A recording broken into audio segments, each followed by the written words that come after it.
Hello, everyone. My name is Jorge Reyes. I am the Education USA advisor for Oaxaca, Guerrero, and Veracruz at the moment. We welcome you to this regional webinar called What I Am Grateful For as an International Student. Please be noted that your microphone and your camera will be off during this presentation. If you have questions, you can send them to Q&A Jenny Diaz. And we are also broadcasting on Facebook. So if you have any questions, you can send them through the chat box on the Facebook transmission, and these will be answered at the end of the presentation. Welcome again. And before we start with this regional webinar, I would like to take a moment to tell you about Education USA. Can we go to the next slide, please?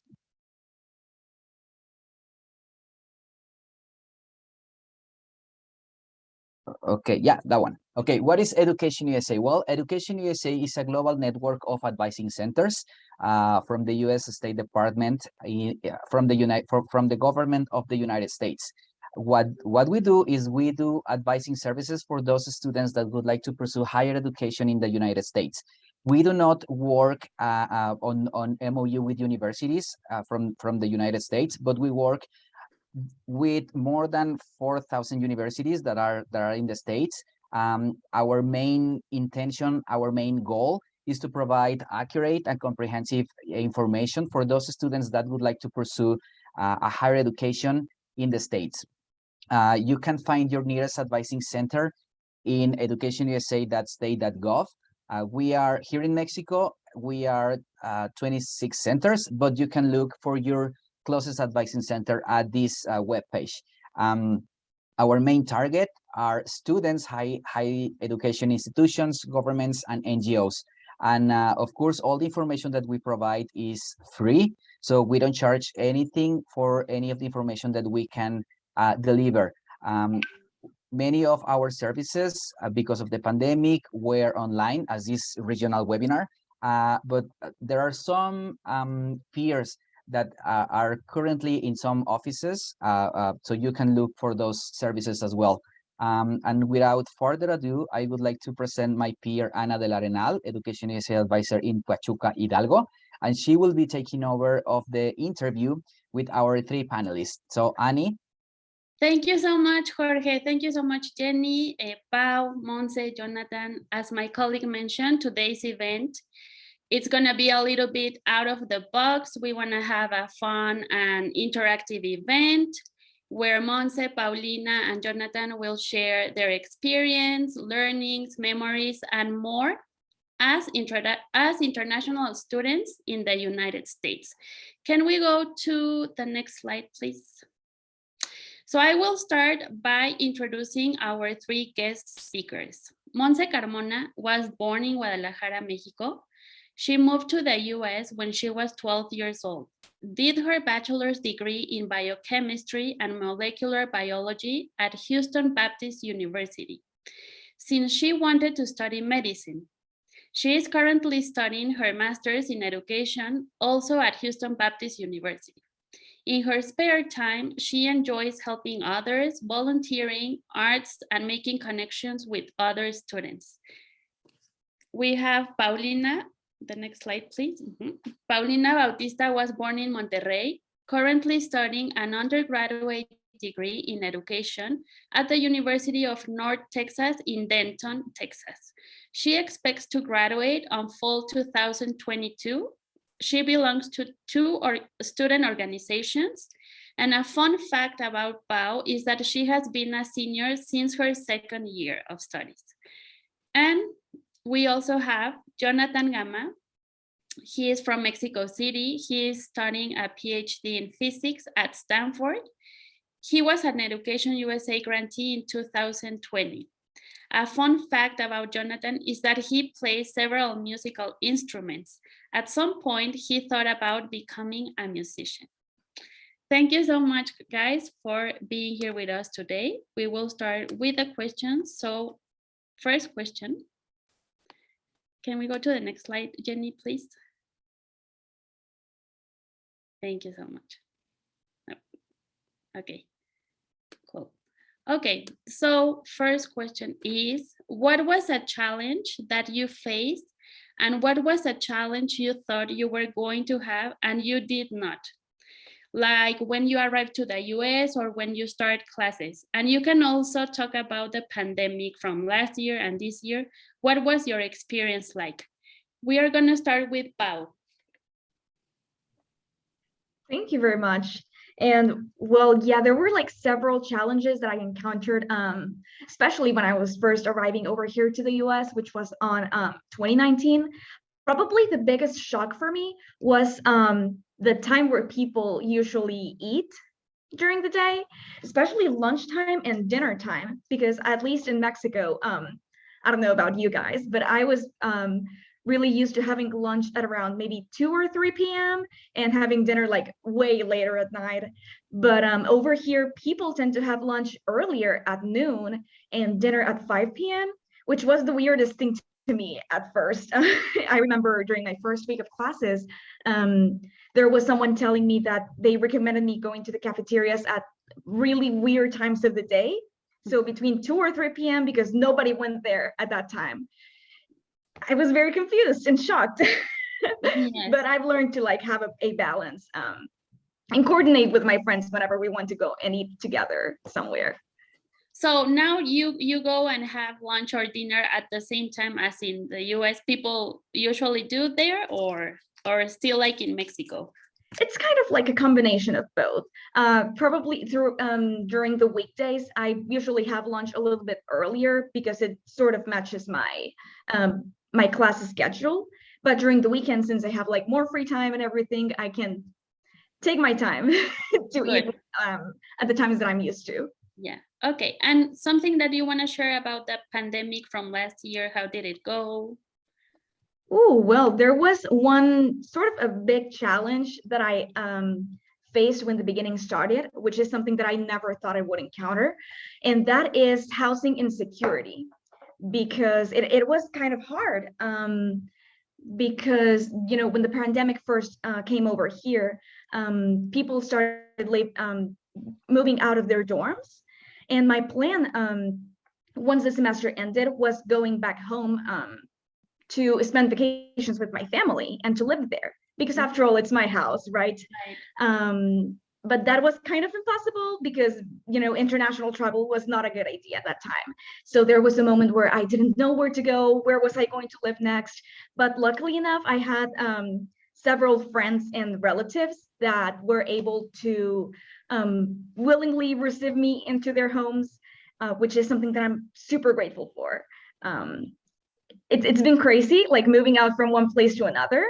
Yeah. But I'm just really happy that I have help and that I've always had like a place to stay at, and I couldn't ask for anything better.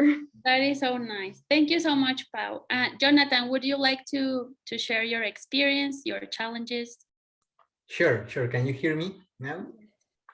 Great. So yeah, I mean, I found a couple of challenges, but probably the biggest one for me was to encounter with this different system of education, which is a little different from the one in Mexico.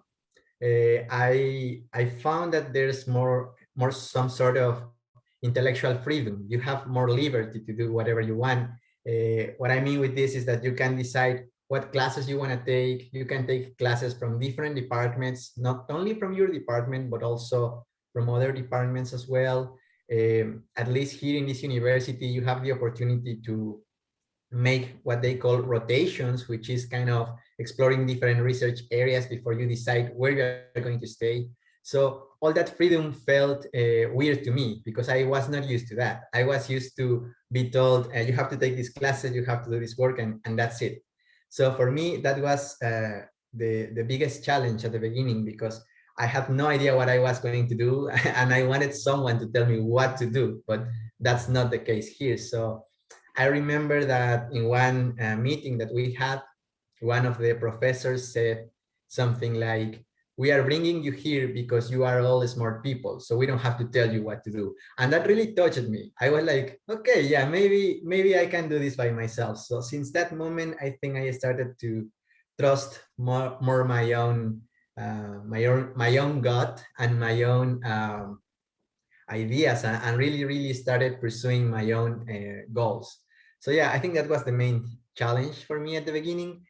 Another thing that I thought that I was going to struggle more with, but actually I didn't, was the academic background. I Mhm. felt like probably I was not going to be like good enough as many of my classmates, because you know, you have people that comes from, I don't know, Harvard, MIT, and those schools that in a way are some sort of intimidating schools for me at least. So at the beginning, I had this kind of imposter syndrome and feeling that maybe I'm not going to be good enough.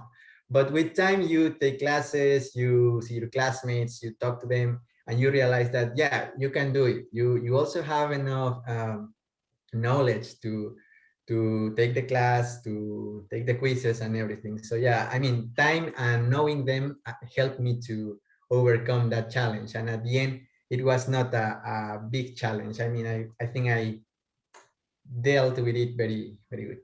Right. You know, I think something you said something very important. I think we all have to trust our gut, Yeah. and that never fails. I believe that never fails. And Monse, can you share with us your challenges and, you know, experience with, maybe if you want to share with the COVID situation? Yeah, so for me, it was a little bit different since I moved here when I was 12 years old. So I was basically pushed to learn the language. Like I didn't have any choice, like, oh, do you want, like my family just decided to move. We came just for the summer. And my mom was like, oh, we're staying. Like we didn't even know like they were going to take the decision. So it was kind of different for me. And then like I did all my high school here. So I think I kind of adjust myself more to the culture. Like for example, for me, like as Paulina was saying, like the times of the eating, like I can see now when I go back to Mexico, like my family, they eat like at 2 or 3. I'm not even hungry at 2 or 3. But for me, I think the hardest part was actually learning the language. And I think like during the pandemic, because I went on November to Mexico and I had to have an emergency surgery in December. So it was really hard because I had to stay there during the whole semester and I was online. It was just crazy because I couldn't even, like I emailed my professors, but they didn't respond. And sometimes like it was maybe the first time taking that professor. So it was really hard for me to communicate with them. So I basically had to learn everything by myself during that semester. Kind of like Jonathan. Yeah. Yeah. Can we go to the next question, please? Thank you. Okay, how did you feel the first time you enter a class with people from different countries? And what are some of the cultural experiences you experienced? Can we start with Pau? Right. So I actually remember very vividly the first time that I was into an American classroom over here at the university. It was such a weird sensation. I remember it was a US history class very early in the morning. And my biggest surprise was that when I was entering into the classroom, I realized that I was going to take class with other 300 people, like within the same room. And it was just very shocking for me because I already knew that my university was a very big campus, but I just never expected to see like that amount of people in that class. And right after it ended, I went into a different class with approximately the same amount of students. It was insane. I was like, wow, how do you people do this? So yeah, that was definitely one big surprise for me. And another thing, drawing back again on my first history class, it was I don't know, I guess I also had like you mentioned, Jonathan, sort of like an imposter syndrome because it was the US history class. And so I had barely ever taken any sort of US history before this course. And so I was thinking to myself, like, oh my God, like this professor is going to expect me to know at least the basics of US history, and I know absolutely nothing. Sometimes I struggle remembering the Mexican history. How am I going to know everything? But there's honestly so much support in the university. If you reach out to the professor, they will be able to support you. There's also other resources out there. There's supplemental instruction classes, tutors, and everything is free by the university. So yeah, it was, at first it felt a little bit scary, but I got used to it eventually. Great. Thank you so much.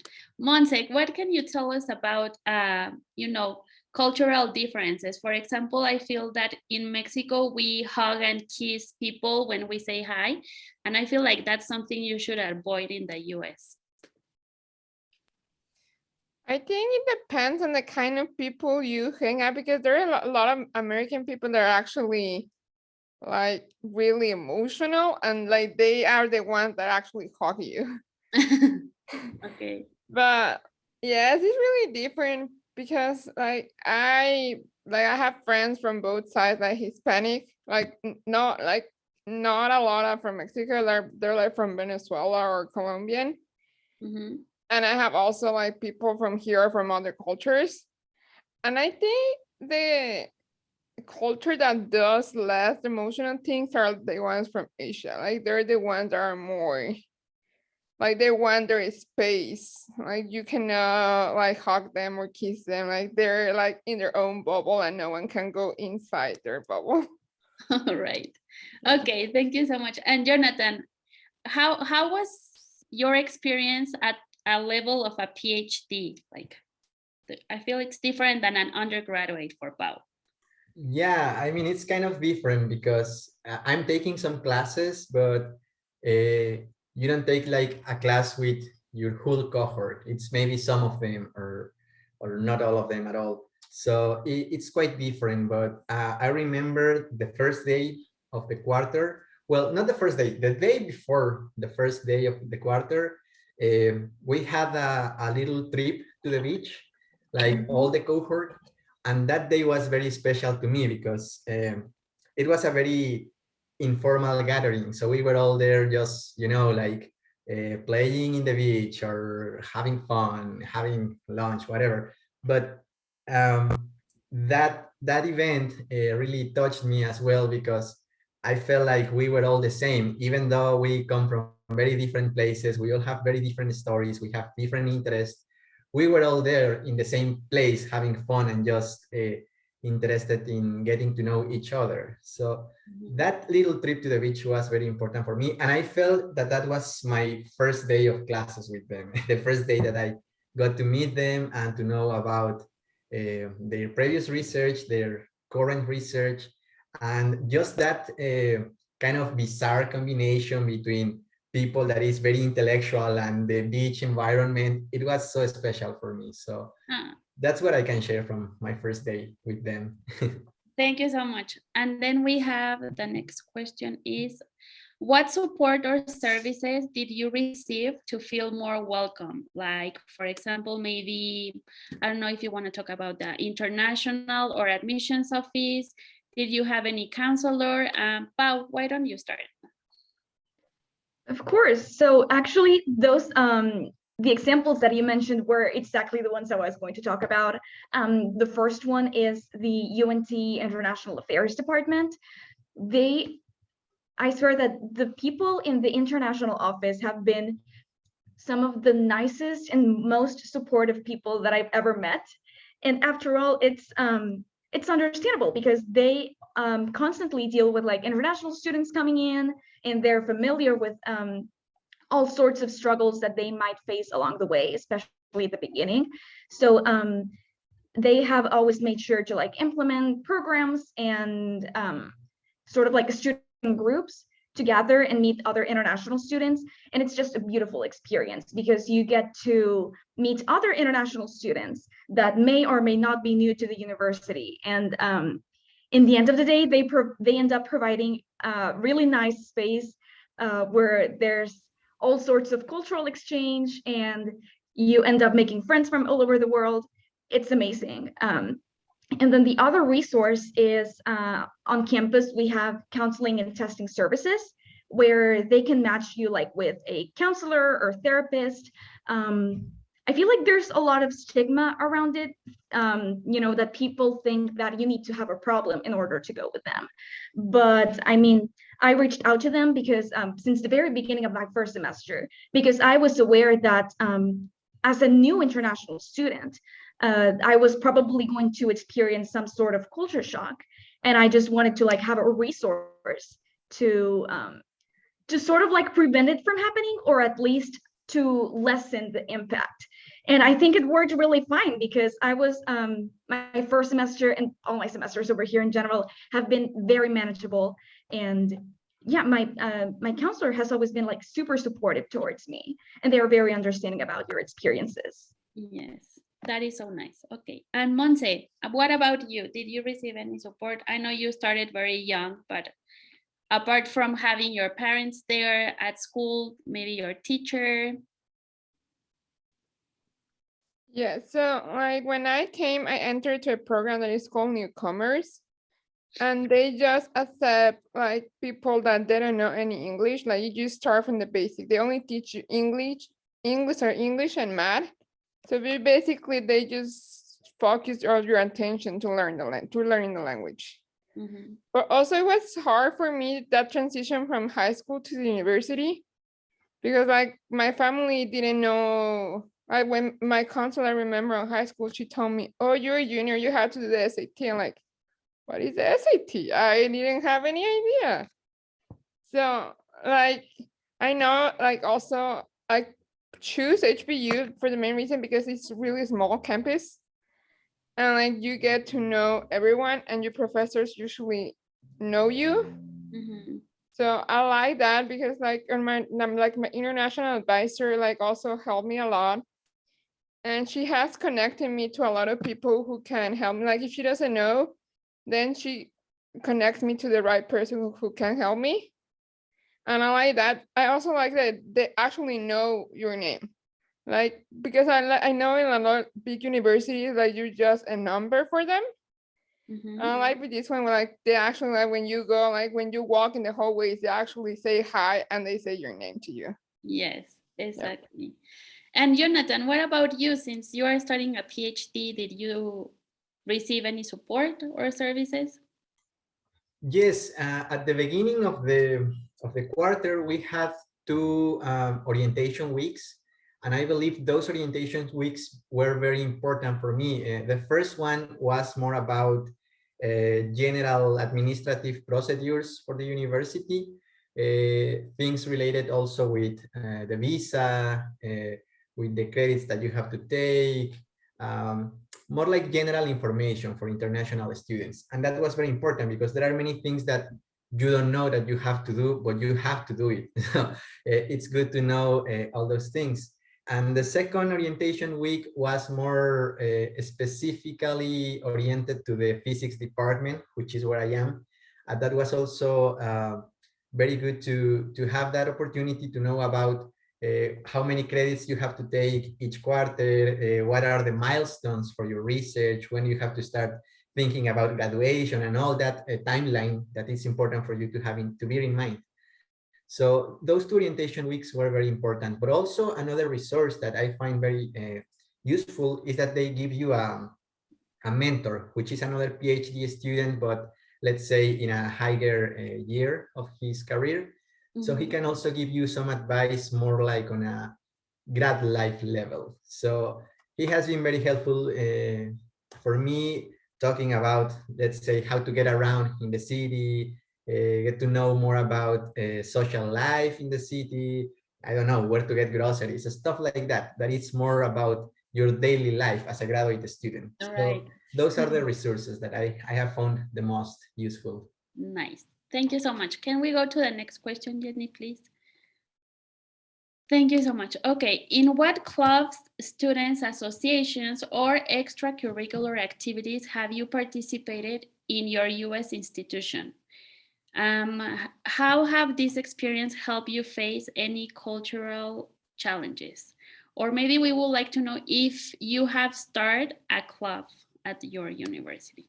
Can we start with Monse? Because I do know you participate in a lot of clubs and activities with HBU. Yeah, so I was like on my undergrad, I was part of the Red Cross, Mhm. and it was really helpful because when we went to the neighborhoods, most of the people, they only spoke Spanish.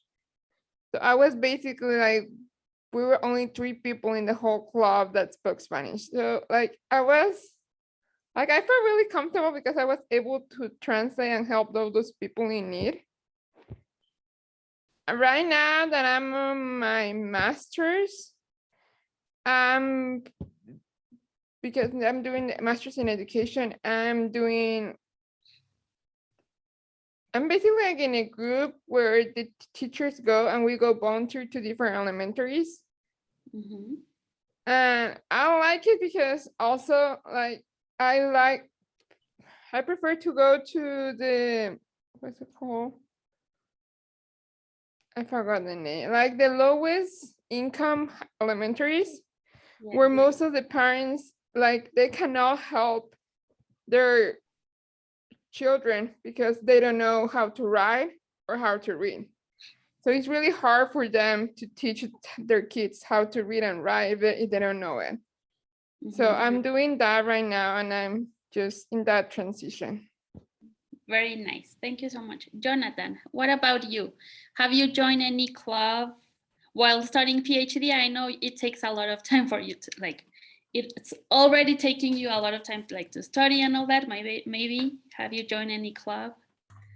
Yes, well, here's the thing. When you apply for a PhD and probably also for undergraduate, you provide some demographical information. So here, as soon as you start, you are contacted by some organizations that have to do with your demographic background. So as soon as I started, I was reached out by some of the organizations of Latinx students, Mexican students, international students. So all those organizations started to send me information about their events and in general, all the activities that they hold. So I started attending to some of them, and that's pretty much what I'm doing. Sometimes I go to their events, and it's a good way to get to know other graduate students, which also share your background, your stories, and it has been helpful for me, as this last question says, of how this experience has helped me to face any cultural challenges. I remember 1 week when I was feeling really homesick, and I was like, oh, I miss my country and my city and everything. And all of a sudden I got a mail from the Mexican Association, and they say something about, yeah, we're gonna host a party tonight, come on and welcome, and we're gonna have a mariachi playing. So I was like, yeah, that's what I need today. So I went and I watched the mariachi playing and everything. It was so much fun, but also made me feel better. Despite that week, I was feeling particularly homesick. So yeah, it has been helping me a lot to face this cultural change. So nice. It's not all about studying. You also need to have some fun, for Exactly. sure. Exactly. And Pau, what about you? Yeah, so I do belong to a few student organizations. So officially, like there's 2 organizations that I'm part of and that I'm actually part of their officer board. So the first one is called Capital Tapai. The name can be a little bit deceiving. It may sound like it's a sorority, but in reality, it's an honor society, which is sort of like a professional organization related to my major, in this case, education. So I'm the vice president of this organization, and we pretty much organize events related to professional development for future teachers. We usually invite panelists, do a few service activities for other education majors, and it's really fun, and it's really nice because you have like a space to gather with other people that are very passionate about the education field as much as you are. And I love it, and I love the rest of the officers in my team. The other organization that I'm an officer of is called World Echoes, which is an international organization that pretty much what we do is promote internationality and just gather like people from different countries to give them like a space to, just know more about different cultures in different countries. We sometimes organize artistic events, and we also try to like look around for restaurants in the area where we can find like authentic food from different countries, which is something really hard to do when you're not in your home country. And it's really nice. And I've also been involved in a few other extracurricular activities. One of them is it's called the Undergraduate Student Library Advisory Board. And pretty much what we do is we work along with the libraries from the university to give feedback on the services that they offer. We also organize events at the end of the semester to kind of like invite people to relax and come over here to relax before finals. And another sort of activity that I've been involved in is called the Conversation Partner Program, which is administered by the Intensive English Language Institute that we have over here. So my role in there is that I am a mentor for students that come over here to learn English. We usually meet once a week, and I help them to practice their conversational skills, which is really nice. I just, if you cannot tell already, I just love being involved with the international community. It's amazing. I've had It an is really amazing nice. And experience. Pau, I'm gonna invite you because some advisors, we have conversations club. So if you like to participate, we can invite you to one of our sessions. Of course, I would love to join sometime. Great. Okay, let's go to the next, please. Next, okay. Which US traditions have you adopted? Have you been part of a Thanksgiving celebration? And I'm gonna start with Jonathan.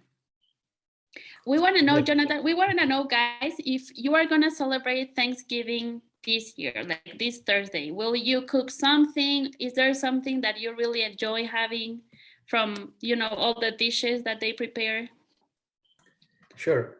Well, I feel like until this year, I started really adopting Halloween. It's not something that I was used to celebrate, but I read a little about the story of the celebration here in the United States. I found it interesting, and also the parties that they do around it are also very fun. So I was like, okay, probably I'm gonna start celebrating Halloween from now on. So yeah, that's one thing that I have adopted. Maybe another thing is the passion for football, American football, which is something that I also never liked it at all. I never watched an entire game, but I actually this Sunday this Saturday, last Saturday, I went to a game here, and it was so much fun to see all the party and the celebration that happens around the game is also very interesting. So that's something that I'm also starting to appreciate. And yes, I've been part of a Thanksgiving celebration before. I was an exchange student here in California as well, but in UC Davis a couple of years ago. And that was like the first time that I celebrate Thanksgiving. And I really like the concept of the celebration because it doesn't have to do anything with a particular religion. It doesn't have to do anything with, let's say, the new year. It's just almost like a random day when you stop and acknowledge the good things that have happened to you, and you are grateful for that. You express that gratitude. And I find that very, very important, very special, maybe more in these times that we have lived that are that have been quite complex. I think it's important for us to stop for a minute, reflect on all the things that have happened, and acknowledge that life is good sometimes, right? So I think that's the philosophy in general of the celebration, and I really like that. And yes, this year I'm celebrating Thanksgiving with some friends. We are going to have our own Thanksgiving dinner here in campus, so I'm looking for that for Very the nice. Thursday. Yes. Oh, cool. Send us some pictures, please. Sure. Okay, Monse, what about you? Since you went to the US in like a very young age, did you at some point like adopt the Thanksgiving celebration? Yes, I did. And I didn't do it like on my first years. I actually done it until I was an HBU, because internationals, they have a survey where you can fill it out and like a family adopts you, it basically adopts you for the whole year. Like you just go there for dinner and they invite me to one on Thanksgiving. I think it was my first one because I didn't usually celebrate like with turkey and everything. Is like I do that on Christmas, like not on Thanksgiving. And it was really fun. I love the pumpkin pie. I don't know why. It just like it's the mixture between like it's sweet with salt. It's just Delicious. perfect for me. Nice. Thank you so much. Pau, what about you?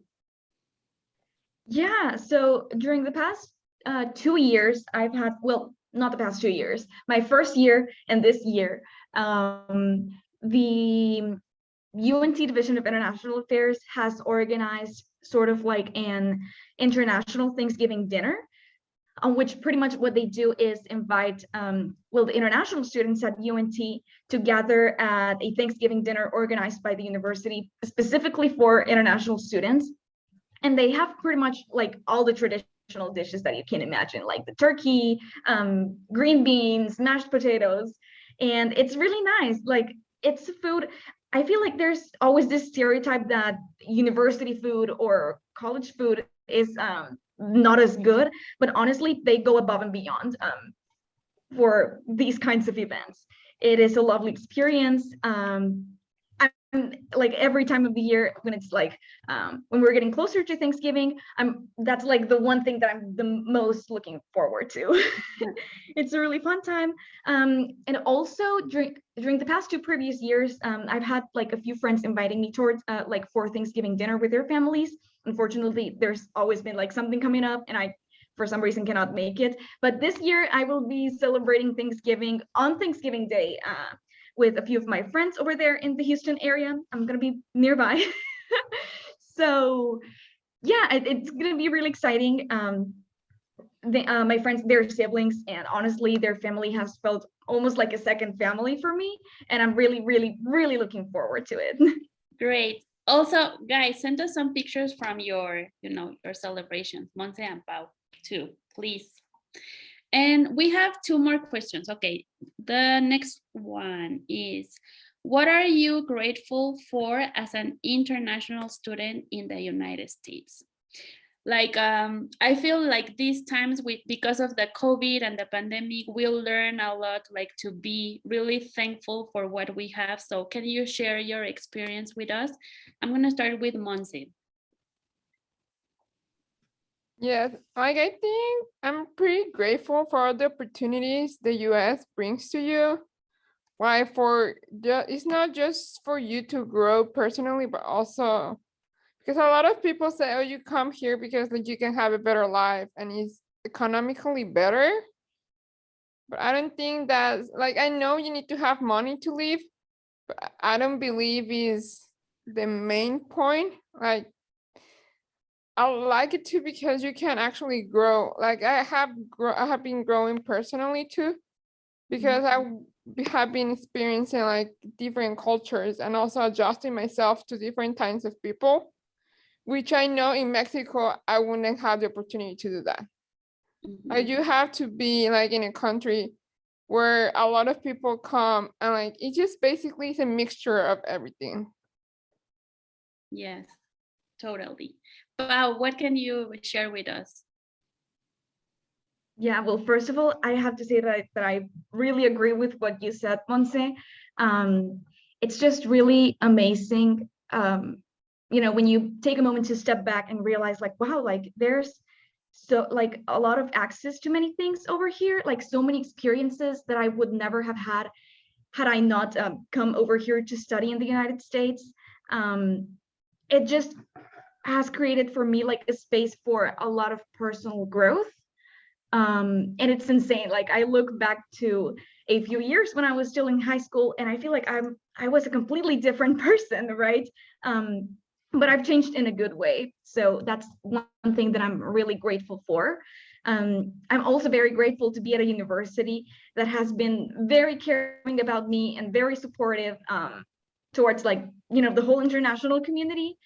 It's really nice that to know that I'm studying in a place where I'm getting the best preparation to become a teacher, and that is constantly giving me some excellent resources to excel in my future career as an educator, which is something that I'm really looking forward to. And last but not least, I'm also very grateful to be surrounded by some of the most wonderful people that I've ever met. And I'm talking about pretty much everyone, my friends, my professors, the staff over here at International Affairs, my co-workers. They are like I said, the nicest people I have ever met. And I know that without their support and their friendship and the connection that I have with them, I probably would not be here where I'm at right now. Right, exactly. And Jonathan, finally, can you share with us? Sure. Yeah, I totally agree with both Paulina and Monse. I'm grateful for being here, for this opportunity of pursuing my PhD in this university, for belonging in a way to this place now. That's also something that I'm grateful for. I'm grateful for the people that surrounds me as well. My classmates, my professors, all the academic staff is also I'm grateful for that. And as Paulina said, I also cherish the changes that I have experienced in these few months that I've been here. I think that all those changes have been for good. So I'm very grateful for that as well. Yeah. Great. Thank you so much, Jonathan. And finally, we have our last question. That is,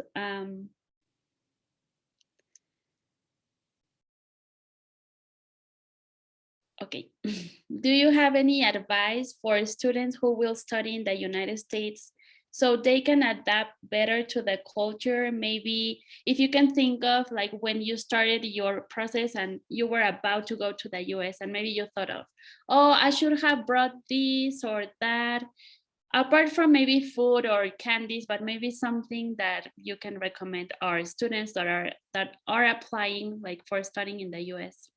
I'm gonna start with Pau. Yeah, so in regards to things to be prepared of, sort of like to bring when coming over here to the US, and that will help you to adapt to the culture is, well, I can think of, for example, I brought a traditional dancing outfit from my state, Nuevo León. At first, it sounds like a waste of space when, especially if you're traveling by airplane, because you know there's like a lot of restrictions. But oh my God, I've used it like so many times over here during the past years, and it's just like something that will come up eventually at some point. I brought like a Mexican costume and the Mexican hat. That would probably be too much because it's too bulky, but I absolutely recommend it. I just really love wearing it for any cultural events that come up or events relating to Mexico. That's one thing. On the other hand, like other advice that I would give to adapt to the culture is, first of all, don't be afraid of trying new things and stepping out of your comfort zone. I feel like at first, before starting my program over here in the US, I used to be like very reluctant towards like activities organized by the school, by my high school, for example. I was always like the person that was like, I don't want to go there. But now over here, it's like whenever there's something coming up, like either an event or a party or something, I'm always the first person to so let's go. to agree to go. Yes. And that's also tied up to my next point, which is remembering that there's more in life than studying. It's also very important to have fun and like they say, live the college experience as much as you can. Because yes, school is a priority, and that's pretty much probably the main reason for which people are interested in coming to study to a different country in the first place. But it's always important to like try to not miss out on other things, because they can, you know, there's so many things that can happen, so many good things that you can get out of it. And another tip that I would give is talking to people. Don't be scared to talk to others, especially during your first year. at first I was very shy because I was like, oh my God, like everyone is from here, from Texas. They probably all know each other. But the reality is that everybody's looking for friends. So yeah, if you talk to people, even if you just walk to them and start having like random conversation, you may make good friends out from that. So I absolutely recommend it. Great. Thank you so much for those tips, Pau. Monse, can you share with us any advice, tips, recommendations? Yeah, like I kind of agree with some of what Pau said. I will recommend for them to be open, as for them to think outside the box. It's not like just be in your own bubble, like open yourself to actual opportunities, because as Paulina was saying, like you only live once and you cannot just get stuck on like your studies. So I have to do this. Like you have to leave. You have to have experience outside your classes. So just to be open and have fun. And like if you work hard, like whatever, I think, like I have always grow with that, because my mom always, since I was a little girl, she always told me like, whatever you dream, if you work hard and if you're constant, you will be able to achieve them. So Right. it's just my advice for all those students that are trying to come to the United States. Thank you so much, Monse. And Jonathan. Well, my advice would be for them to be ready for change, to have an open mind and embrace all the challenges and changes that are going to come up while they're studying here in the United States. I will say not to be afraid of those changes, but embrace them, get the best from them. Also to cherish diversity, and most important also to reach out to all the support that they need, even though if that's administrative support or counseling support or whatever kind of support they need, always reach out to people that can provide you with that support. And talking about physical things that I brought with me, I brought some books that are very important to me. So there are like 3 or 4 books that really, I think, are some sort of my literature Bible, Mexican Bible. And those have been very important to me when I feel also homesick or that I'm a little lost. I go back to those books, read a little, and feel again like in my path. So yeah, that's what I would recommend. Nice. So guys, I want to know, did you, like, specifically for Pau and Jonathan, because you are the ones that started like a short like time ago, did you take to the US any candies or food with you? Yes? Because I know, for example, Monse, I know that in Texas there's this supermarket called Fiesta, and you pretty much find anything you can think of as in Mexican stuff, right? And there's also a store called La Michoacana, where you can find like all the food and all the candy. It's just more expensive. But like every time I go to Mexico, like you can see my suitcase is like full with candies. Yes. Yeah. Yes. And Pau, did you take anything with you? Of course I did. So the candies, I mean, I think I brought like some of my favorite candies, which include picagomas and picafresas. I just love them, and I really like sharing them with my friends, especially those who are not used to like spicy candy. That's another shock that I had. I did not know that Americans did not have spicy candy. So when I showed it to them, they were like, "What? I had no idea this existed." I brought those. I brought tamarinds. I brought, I think it was obleas, glorias. And I love them. And it's not necessarily like for me, but also to like share with people, because what's the point of it if you're not going to share it? Exactly. And Jonathan, did you take anything with you? Actually, I didn't, because I have been here in California before, and I knew I was going to find everything I wanted. So there's a big Mexican population in here. You find pretty much whatever you need. So no, I didn't bring anything like that, but I can find them here. Exactly. Okay. Cool, guys. Thank you so much for your time. This was the last question. It was such a pleasure to have you with us. And finally, we're gonna have this information for people watching us. If you have any questions regarding our guest speakers, regarding the process for Education USA, you can contact us and send an email through mexico@educationusa.org. And we invite you to follow us on social media. We also have a really great blog that has a bunch of information and resources. And that's the end of our event. Thank you so much, guys. Jenny, can you stop the presentation, please? Thank you so much. Thank you, guys. Have a great day. Jenny and Jorge, can you turn on your cameras, please? Para que tomen una foto de rapidito. Yay. Chicos, estuvo buenísimo. Nos encantó todo lo que compartieron con nosotros. Let me